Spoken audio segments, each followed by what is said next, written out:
अच्छा गाइस, जैसे कि आप लोगों को याद हो लास्ट टाइम हम एक्टिव पैसिव वॉइस के बारे में बात कर चुके थे। तो फर्दर मोर अगर हम डायरेक्ट की तरफ चले और उनके टेंसेस को चेंज, तो उससे पहले हम एक शॉर्ट रिव्यू टेंसेस की कर लेते हैं। जैसे कि यहाँ पर टेंस हमारे पास जो पहला टेंस था that was present indefinite tense. Second नाम हम इसको सिंपल प्रेजेंट टेंस का दे चुके हैं। तो सिंपल प्रेजेंट टेंस को हम रिपीटेड एक्शंस के लिए इस्तेमाल कर देते हैं। तो रिपीटेड एक्शंस वो एक्शंस होते हैं जो दोहराए जाते हो, जिनको हम रोज अपने यानी कि रेगुलर रूटीन में रिपीट करते हो। So such actions are called repeated actions. जैसे कि हमारी डेली रूटीन है, हैबिचुअल एक्शन है, यूनिवर्सल ट्रूथ है। डेली रूटीन हम रोजमर्रा के जो काम करते हैं, हैबिचुअल एक्शंस यानी वो काम जो हम आदत की वजह से करते हैं, तो वो भी रिपीट होने वाले हैं। लिहाजा उन रिपीटेड एक्शंस के लिए हम सिंपल प्रेजेंट टेंस या फिर प्रेजेंट इंडेफिनिट टेंस का इस्तेमाल करते हैं। फर्दरमोर अगर बात किया जाए देन यूनिवर्सल फैक्ट्स या यूनिवर्सल ट्रुथ यानी कायनाती हकीकत। जैसे कि हमने यहाँ पे एक सेंटेंस लिखा the sun rises from the east, तो एक हकीकत है यानी कि रोजाना रिपीट होने वाली हकीकत है। तो इसी रिपीटेड एक्शंस के लिए हम सिंपल प्रेजेंट टेंस का इस्तेमाल करेंगे। जैसे daily routine we go to home, हम रोजाना घर जाते हैं। तो घर जाना यानी कि ये बेसिकली हमारी डेली रूटीन है और यही डेली रूटीन हमारा रिपीटेड एक्शंस है। फर्दरमोर हैबिचुअल एक्शंस वो काम जो हम आदत की वजह से करते हैं। जैसे कि मैंने सेंटेंस यहाँ पे लिखा है स्पीक लाउडली, मैं जोर से बोलता हूँ। तो इट बिकेम्स माय हैबिट, ये अब मेरी आदत बनी है और लिहाजा ये चलती आ रही है और रिपीटेड है। तो रिपीटेड एक्शंस के लिए हम सिंपल प्रेजेंट टेंस को इस्तेमाल करते हैं। अब इसी टेंस को अगर हम यानी कि अपने नॉर्मल रूटीन में इस्तेमाल करने की तरफ जाए, so what would be the formula. तो पहला जो फॉर्मूला हमारे पास है that is positive formula. Positive formula में subject plus first form of the verb and then plus object. एक चीज याद रखिए, जैसे कि हमारा पहला सेंटेंस यहाँ पे है शी कुक्स द फूड। अगर मैं इस शी की जगह यहाँ अगेन लिखूं कि आई या वी, तो we cook the food, then हम एस का इस्तेमाल नहीं करेंगे।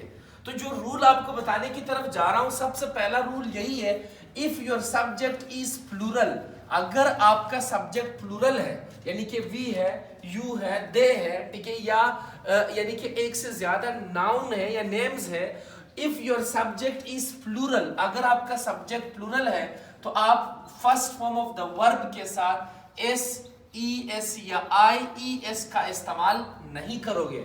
जैसे कि सेकंड सेंटेंस में वी गो टू बाजार, अगर इस वी की जगह में यहां लिखता कि शी गो टू बाजार, then the sentence would be wrong, sentence गलत कंसीडर होता। तो फिर मैं इस गो के साथ यहां ई एस का इजाफा जरूर करता, तो सेंटेंस हमारे पास क्या हो जाता, शी गोज टू बाजार। लेकिन इस वक्त हमारा जो सेंटेंस था, यहाँ पे सब्जेक्ट हमारा क्या है, वी है, तो वी प्लूरल है। तो प्लूरल की अगर आपका सब्जेक्ट हो तो हम इस वर्ब के साथ एस ई एस का इजाफा नहीं करेंगे। हम एस ई एस का इजाफा उस वक्त करेंगे when our subject is singular. जैसे कि शी सिंगुलर है, तो हमने वर्ब के साथ यहाँ एस का इजाफा कर लिया। तो if your subject is singular, अगर आपका सब्जेक्ट जो है वो सिंगुलर है, तो आप first form of the verb के साथ एस ई एस और आई ई एस का इजाफा जो है वो करेंगे, ठीक है, जैसे कि हमने अपने पहले सेंटेंस में किया है, she cooks the food, she cooks the food. Second ये है, जैसे कि अगर फॉर एग्जांपल अगर ये गो होता और सब्जेक्ट हमारा सिंगुलर होता, तो ये गोज में तब्दील हो जाता, ठीक है, आपकी ख्वाहिश भी पूरी होगी, बाजू का गो गोज में तब्दील होता है। And secondly if it is do, so it will convert into does, ठीक। इसी तरीके से अगर हम बात करें, ठीक है, about the right, already right है, तो यहां हम सिर्फ एस का इजाफा करेंगे, ई पहले से मौजूद था, ठीक। तो सवाल ये है कि कभी हम एस लगाते हैं, कभी आई एस, तो कभी ई एस, और कभी हम सिंपल एस का इजाफा करते। पहला एक चीज होते हो गया कि with the singular subject we will use S E S और I S, while with the plural subject we will not use any S E S और I S with the subject, ठीक है।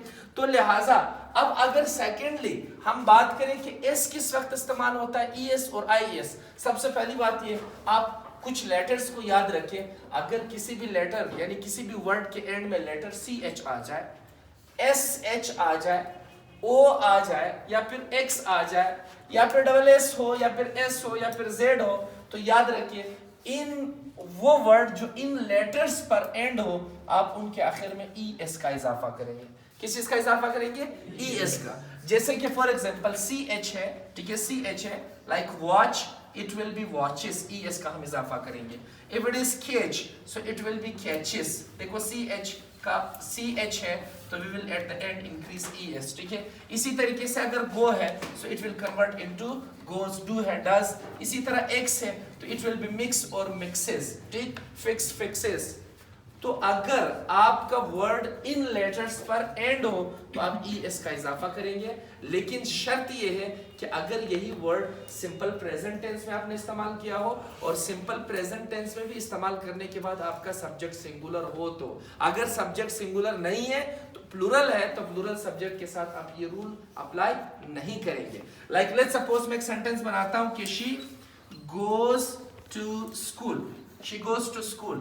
अगर मैं इसी सेंटेंस की जगह लिखता हूँ we goes to school, then the second sentence would be considered as wrong. ये सेंटेंस हमारा गलत होगा. क्यों? क्योंकि we जो है वो प्लूरल सब्जेक्ट है. प्लूरल सब्जेक्ट के साथ हम es का इजाफा नहीं करेंगे, हम ओनली सिंगुलर सब्जेक्ट के साथ es का इजाफा करेंगे. इसके बाद अगर देखा जाए तो then we will talk about the s. हम ies या फिर s की बात करेंगे. Let's suppose we have this space. ठीक है, तो हम IES की बात करेंगे कि IES का इजाफा हम किस वक्त करेंगे. अगर आपका कोई भी वर्ड Y पे एंड हुआ, जैसे कि यहाँ पे Y एंड है, अगर आपका कोई भी वर्ब एंड हुआ ऑन Y पे और Y से पहले यानी कि कॉन्सोनेंट हो. कॉन्सोनेंट का मतलब यह है जो वावल नहीं हो, A, E, I, O, U जो है दीज आर वावल. अगर वावल नहीं हो, कॉन्सोनेंट हो, तो फिर आप करेंगे क्या, आप इसी y को रिमूव करेंगे तो y की जगह किस चीज का इजाफा करेंगे, IES का, IES. इसी तरीके से अगर मैं यहाँ लिखता हूँ fly, तो fly की जगह देखो आखिर में y है एंड y से पहले क्या है, L क्या है, कॉन्सोनेंट है. तो मैं क्या करूंगा, मैं यहाँ पे y को मिटा के उसकी जगह IES का इजाफा करूंगा. क्लियर? इसी तरीके से ठीक है, अगर मैं लिखूं try, तो try आखिर में y है, before y there is a consonant, so we will remove y और will replace it by IES. तो इसकी जगह हम क्या लिखेंगे, IES. लेकिन अगर in case जैसे कि play एक वर्ब है, अब आखिर में y तो है लेकिन y से पहले a है, a is a vowel, A-E-I-O-U, तो A वावल है. अगर Y से पहले वावल हो, कॉन्सोनेंट ना हो, तो फिर आपका ये रूल अप्लाई नहीं होगा. अब हम यहाँ Y को मिटा के IES का इजाफा नहीं कर सकते हैं. अगर हम ऐसा करें तो हमारा वर्ड जो है वो क्या हो जाएगा, वो गलत हो जाएगा. तो लिहाजा जो रूल नंबर यानी कि इस रूल को फॉलो ना करता हो, रूल नंबर 1 या रूल नंबर 2 को अगर फॉलो नहीं करता हो, तो आप समझे कि उनके साथ हम किस चीज को लगाते जाएंगे, एस को. जैसे कि कुक है, अब कुक के आखिर में के है, तो के ना रूल नंबर 1 को फॉलो करता है ना रूल नंबर 2 को, तो इसके एंड में हम सिर्फ एस का इजाफा करेंगे. जैसे राइट है, राइट के आखिर में ऑलरेडी ई है, तो हम सिर्फ एस का इजाफा करेंगे क्योंकि ना रूल नंबर 1 को फॉलो करता है ना रूल नंबर 2 को. इसी तरीके से मैं लिखता हूँ प्ले का, तो प्ले जो है इसके आखिर में वाई जरूर है लेकिन वाई से पहले वावल है, नॉट अ कॉन्स्टेंट, तो लिहाजा हम यहाँ पे सिर्फ एस का इजाफा करेंगे, नॉट IES. इसी तरीके से हमारे पास बाय है, ठीक है, खरीदना, तो हम किस चीज का इजाफा करेंगे, ओनली एस का, दैट इट विल बिकम बाइस. ठीक है. इसी तरह क्लाइंब आखिर में बी है, तो हम किस चीज का इजाफा करेंगे, क्लाइंब, तो एस का इजाफा करेंगे. क्यों? क्योंकि ये जो बी है neither it follow rule number 1 no rule number 2. तो सिंपल सी बात आपको बताता चलूं कि इसी प्रेजेंट इंडेफिनिट टेंस या सिंपल प्रेजेंट टेंस में जो सबसे मुश्किल बात है वो यही SES या IES में, जिसमें हम बाज़ औक़ात कंफ्यूज हो जाते हैं. तो SES एंड IES वर्ब के साथ उस वक्त लगाया जाएगा when your subject is singular. अगर आपका सब्जेक्ट प्लूरल है तो नहीं लगाएंगे.